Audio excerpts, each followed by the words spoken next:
In this unit, we will learn how to create gradients using the Gradients panel as well as the Mesh tool. So let me show you.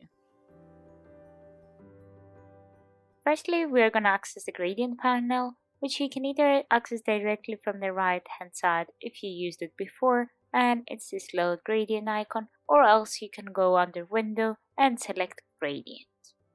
Firstly, we will need to create a shape where we are going to apply the gradient to. I created a white rectangle with no stroke. The next step is to define what kind of gradient you want, so linear, radial, or freeform. You will notice on the older version of Adobe Illustrator, instead of the icons, you have a drop-down menu. I'm going to go ahead and click on the first one, and I can see already a gradient being applied to my shape. I can define different elements such as the angle. I can change the direction of it by changing the degrees. Another thing that I can do is change the opacity and lower it down or make it 100% again, and change the location of those little handles here, which allow me to define how the gradient is going to be applied within the shape, as well as how the gradient itself is going to be created between those 2 points. If I click Edit Gradient, I will get this handle here, which again allows me to amend my gradient, but this time seeing live within my shape what is happening. Another quick way to access the gradient tool is by pressing the G letter. It gives you the handles, which you can also click and drag your click to reposition them diagonally or in any other way that you would like to. By double clicking on these indicators of the color, you can actually swap your color for different shades of gray, or by clicking on these 3 little lines, you can change it for any RGB or CMYK color.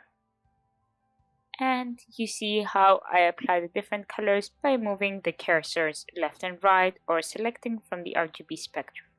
What you can also do is sample with the color picker from anything around your canvas. In this case, I only have this gray just to show you how it works. You can find also the color picker here on the bottom left side of your panel. And you can also use swatches by clicking here on the middle icon. So I can go ahead and use any of the swatches that I already saved on my palette. I can also change the white side by double clicking and picking a different swatch, and so on. Another thing that you can do is add some additional colors if you want to. I can go ahead and add another point in the center just by clicking anywhere on this line and adding a point.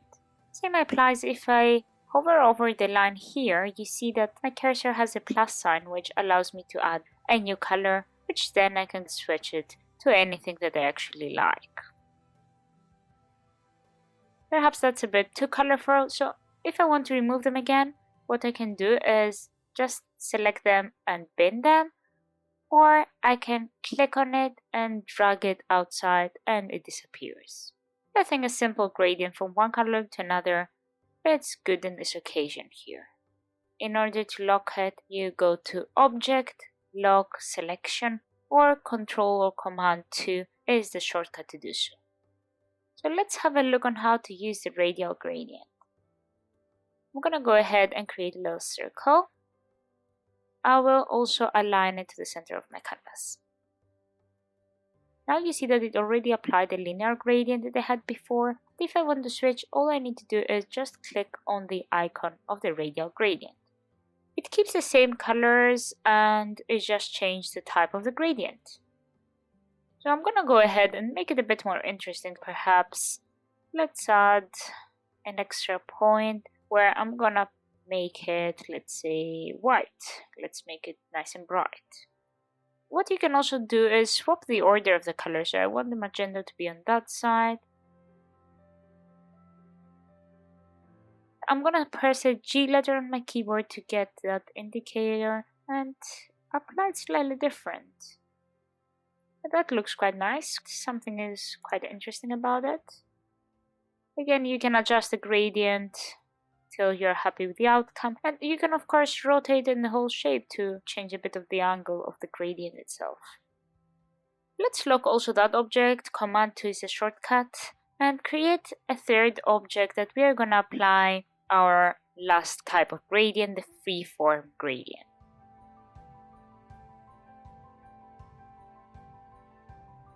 I'm creating a kind of an abstract composition just to see what we can do with simple shapes and some nice gradients. It has now the radial gradient. Of course, I can switch also in the linear one if I want to. But this last icon is the freeform gradient. So I'm going to go ahead and click on that. What you see is that it creates these little circles here. I can just click on any of the circles, any of the points, and recolor them. Or I can also change the spread of them by dragging the circle, so how much they will spread around.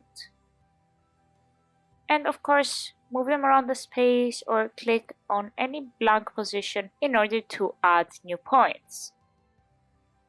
You can also create lines instead of just gradients, so I'm just working with points, but this time they're connected with lines, one to another. Just a slightly different approach. What I usually prefer to use are just the points, not the lines, so I'm gonna go ahead and undo a few of the steps. And as you can see now that I don't see anymore my points, so I can either press the G letter or select Edit Gradient.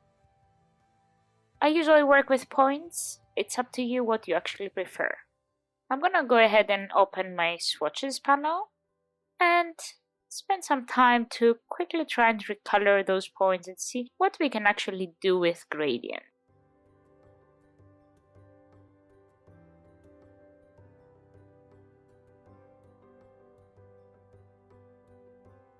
You can click anywhere to add some extra points if you feel like. And just edit around your shapes. Of red, some different colors which I feel like could be interesting as one after the other. Perhaps something a bit more bright, we need something a bit more white. Let me create one. And this feels a bit too yellow. That starts getting interesting. That's a bit too bright. Anything a bit darker in the palette? Yes, that's better. Again, moving them around in order to reposition the gradient. Let's add a bit of this green as well. And changing the circles to define how the colors will be applied.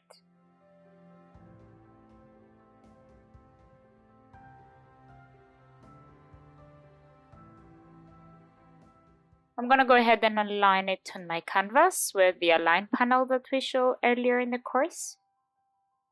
Do you remember there was another shape behind? So what I'm gonna do is go ahead and unlock everything. So object unlock all. Lock the shape in order to be able to select the circle.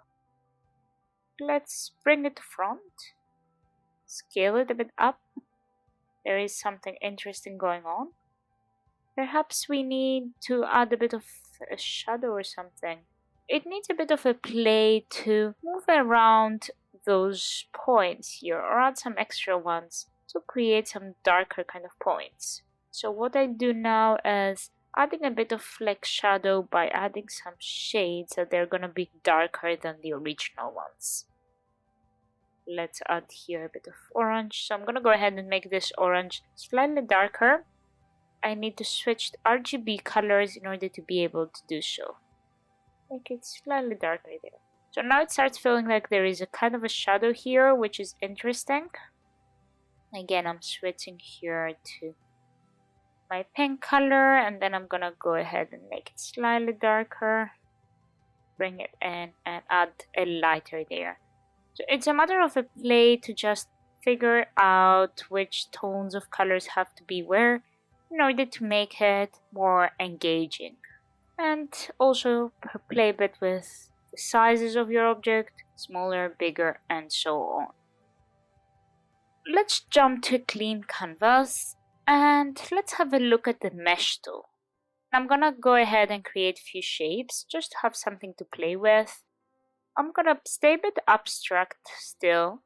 Of course, you can apply the gradients into more specific shapes as well. I'm using the pen tool to create a nice wobbly kind of shape. I was thinking more of this kind of lava lamp shapes to create something like that, so create all this magic of gradients and stuff. Let's do some smaller shapes too there.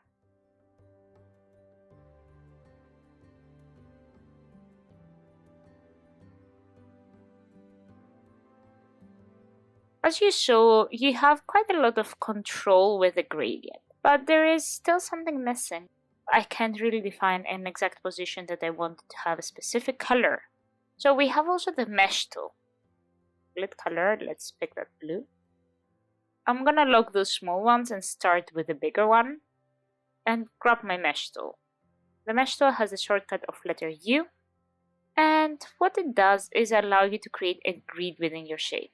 In order to create it, you just click within the shape and it connects your point that you're adding with the top, bottom, left and right way of your shape. Be careful though, when you're creating a grid, don't add lines, let's say, so close one to another, except if you have something specific in your mind. Else it's just gonna make your work harder to actually apply a nice smooth gradient. Also, try to have those handles here nice and smooth too. Those handles are helping you apply the gradient with them. The way it works is we select some of the points, so let's go ahead and select all those top ones. I'm holding the shift key down to add points to my selection. Once you select some of them, you can recolor them just by selecting another color of your palette. And you see already how interesting it is that you have a kind of light reflecting. It's again a kind of a manual work. You just need to adjust stuff, try a few things out till you find the best positioning for each of the colors. Or here, for example, perhaps I need a shade between this magenta and this blue, so I'm gonna go ahead and sample with my eyedropper tool something in between. And perhaps here it's a bit too limited, so what I can do is grab those handles and adjust them. Drag this one in order to extend the gradient on the side and move slightly the other one. Perhaps we need also some light on the other side, so I'm gonna go ahead with this lighter tone for the bottom side of my shape.